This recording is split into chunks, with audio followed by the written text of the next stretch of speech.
Thank you for participating in this study. This is a how-to video showing you how to swab your skin and care for the collected samples. When you receive your kit, you will notice there is an instruction sheet to read. Please make sure you read that prior to taking your skin samples, and that with each kit you complete, that you answer the online questionnaire. Please also make sure that you're taking these samples prior to any shower or product usage.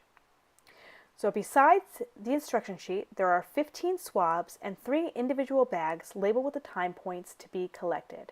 You'll notice it says time point 1 for the first time point 2 for the second time point, and of course time point 3 for the third. After you've made sure all the pieces are there, please take the 3 kits for the 3 different time points and put them in the refrigerator and keep them there until they're ready to be used for each time point. We'll take out one at a time. Let's start with time point 1. You'll take out time point 1 from the refrigerator, and then out of the bag, you will take all of the tubes. Place them on a hard surface in front of you. There's 5 of them, all color-coded. And when you've taken them out and put them in front of you, please tap them on the counter to make sure that all the liquid inside has come to the bottom. Once that's done, you're ready to start swabbing the first site. Take a sterile swab and then take the sterile tube of water. Dip it in lightly. It doesn't need to be too wet, just a little moist. And you put that tip of the swab on the site you're collecting.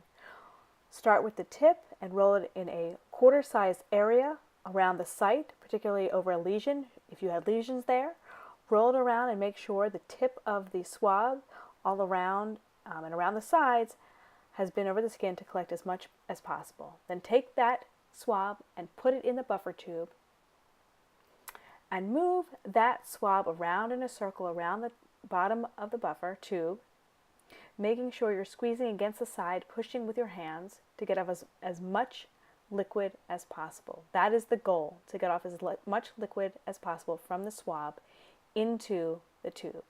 And then you may discard the used swab and move on to the next skin site.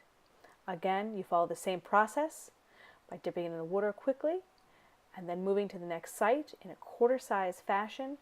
You move it around in a circle, making sure to roll it around in your fingers, get the tip, get the different sides of the swab so that you're collecting as much of the skin sample as you possibly can. And make sure if you have lesions in those areas that you're getting it around those lesions.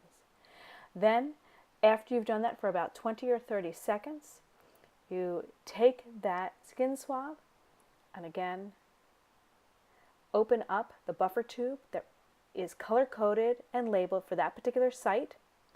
Put in the swab and roll it around that buffer tube, pushing it against the side, up all around, trying to push off as much liquid as you possibly can.